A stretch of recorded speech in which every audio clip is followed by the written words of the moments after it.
Hello friends, দ্বিতীয় দিনে আমরা ফ্রেশ হয়ে আমরা একটু গলিগুলোকে এক্সপ্লোর করতে বেরিয়ে পড়েছি।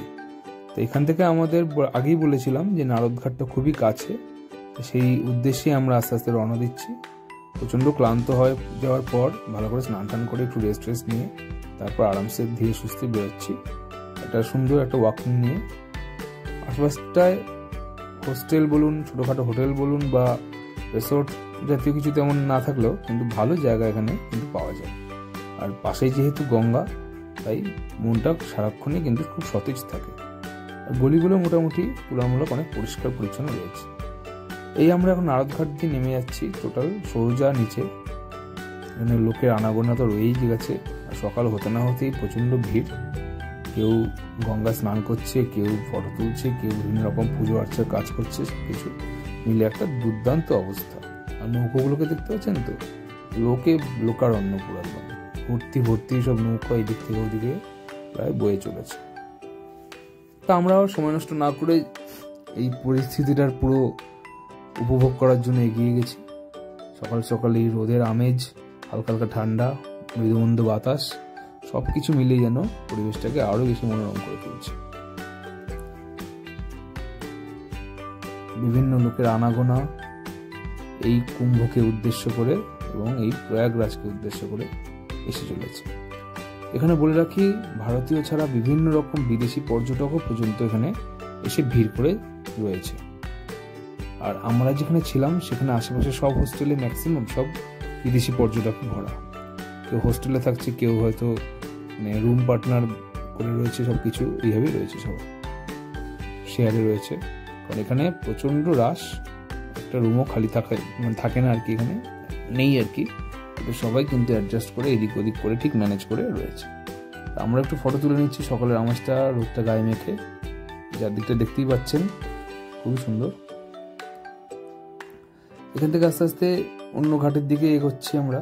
বিভিন্ন রকম সব নাগা সন্ন্যাসীদের দেখা মিলল এখানে, দেখতেই পাচ্ছেন সব নাগা সাধুরা বসে আছে। আশেপাশে বিভিন্ন রকম বিজনেস, দোকানপাট, ছোটখাটো সবকিছু এখানে ছড়িয়ে ছিটিয়ে রয়েছে।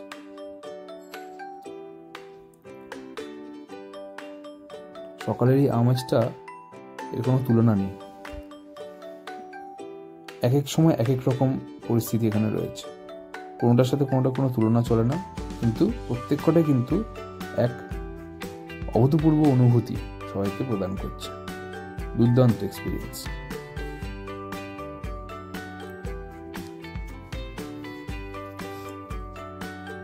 বিভিন্ন লোক সারাক্ষণ এই দিক থেকে ওদিক ছুটে চলেছে এই ঘাটকে কেন্দ্র করে।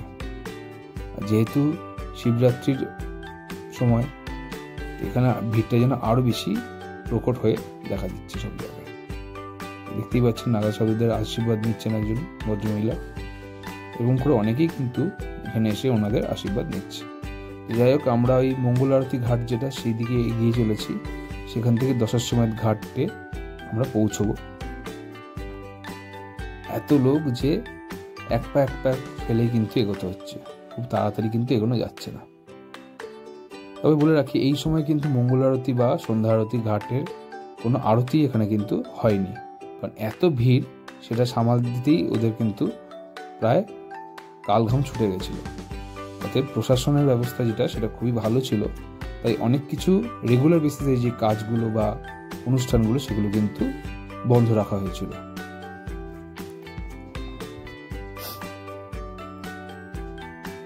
আমরা সব আস্তে আস্তে এগিয়ে চলেছি পরপর।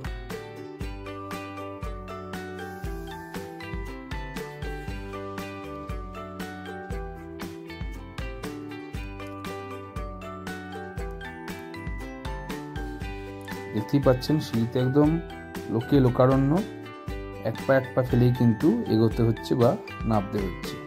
তাড়াহুড়ো করে কিন্তু কিছুই করা যাবে না এখানে, এতটাই এখানে লোকের ভিড় ছিল।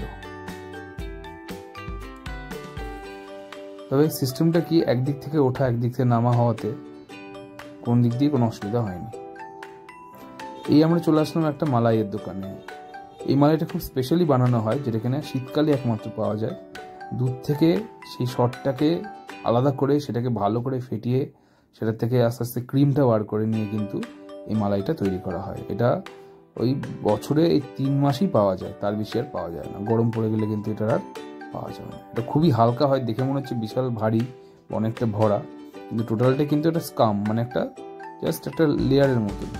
ঠিক আছে, যাই হোক, ওসব আস্বাদন উপভোগ করে আমরা আস্তে আস্তে একটু সাইট সিনের দিকে এগিয়ে চললাম। এই ব্রিজ ধরে যাচ্ছি, এই নদীটা ক্রস করে। এটা হচ্ছে যমুনা নদী। যমুনা নদীকে ক্রস করে আমরা চলে যাব রামনগর ফোর্টের দিকে। এখন হ্যাঁ, ওই দিকেই আমরা যাচ্ছি, সেটার একটা সাইট সিন উপভোগ করতে। এই সে পৌঁছলাম রামনগর ফোর্ট। এটা যদি আগে আমার দেখা ছিল, কিন্তু কিছু কিছু জায়গা এখন নতুনভাবে খুলেছে, এটা কিনা আগে আমার দেখা ছিল না, তাই সেই জায়গাটা দেখেও খুব আনন্দ লাগলো। তার ভেতরেই অনেক কিছু রয়েছে। রামনগর ফোর্ট যারা গেছে তারা নিশ্চয়ই সব জায়গা খুব ভালো করে দেখে এসছে। এই সুড়ঙ্গ দিয়ে বা এই গলিটা দিয়ে একটা নদী পথের দিকে আমরা কিন্তু এগোবো, যেটা কিনা আগেও আমরা অনেকবার দেখেছি। আর যারা গেছে তারা তো অবভিয়াসলি এই জায়গাটার সাথে খুবই ওয়াকিবহল। তবে যতবারই যাই না কেন, এই জায়গাটা কিন্তু খুব সুন্দর, রোমাঞ্চকর এবং নতুন মনে হয় না যে আগে একবার এসেছি তাই আগে এখন আর কেন দেখতে যাবো, আগে তো দেখা জিনিস। আমার কিন্তু একবারের জন্য তা মনে হয়নি, কারণ এই জায়গাটার পরিবেশটা এত সুন্দর, সে শীত গ্রীষ্ম 12 মাস এই জায়গাটা কিন্তু ভ্রমণ করা যায়। এখানে একটা ছোট শিব মন্দির আছে, সামনে নন্দী মহারাজ আর পুরোহিতরা বসে আছেন। এখানে প্রতিদিনই পুজো হয়, বিশেষ করে সোমবার তো পুজো হয়। সামনে যেহেতু শিবরাত্রি ছিল সেই জন্য কিন্তু এখানে আলাদা ব্যবস্থা করা হয়। এই সামনেই নদীটা রয়েছে, রামনগর ফোর্টের ঠিক সামনে। কত ইতিহাস এগুলো বহন করে আছে তার কোনো ইয়ত্তা নেই। বাড়িগুলোকে দেখলে সত্যি খুব মনটা ছ্যাদ করে ওঠে, যে আগে এখানে কি না কি হতো, এখন আমরা সেটা জাস্ট দেখতে আসছি।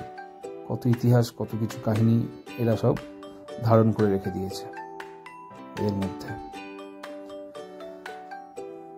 এখানে একাই আসুন বা সবাই মিলেই আসুন না কেন, এই জায়গাটা কিন্তু একটা আলাদা অনুভূতি আমাদের মধ্যে কিন্তু জেগে ওঠে দেখলে।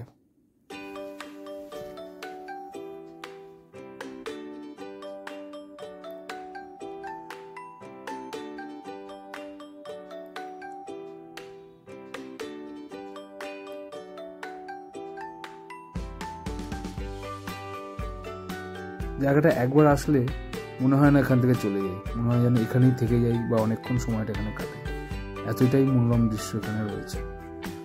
যাই হোক, বেরোতে তো হবেই, বাকি কাজগুলো করতে হবে, তাই গেট দিয়ে আস্তে আস্তে বেরিয়ে গেলাম। এখানটা একটা অন্যরকম জায়গা রয়েছে, কিন্তু বেশ কিছু জায়গা এখনো কিন্তু ব্লকড রয়েছে, যেখানে আমাদের পর্যটকদেরকে ঢুকতে দেওয়া হচ্ছে না। হয়তো কাজকর্ম চলছে বা আরও বেশি রিকনস্ট্রাকশন চলছে বা রেনোভেশন চলছে। যাই হোক, রামনগর ফোর্টকে এইভাবেই দেখে আমরা বিদায় জানিয়ে নিলাম। আর সময় নষ্ট না করে পরের দিকে আমাদেরকে এগোতে হবে, কারণ আমাদের খুব কম সময়ের মধ্যে অনেকগুলো কাজ একসাথে করতে হবে, তাই সামনের দিকে এগিয়ে যেতে হবে।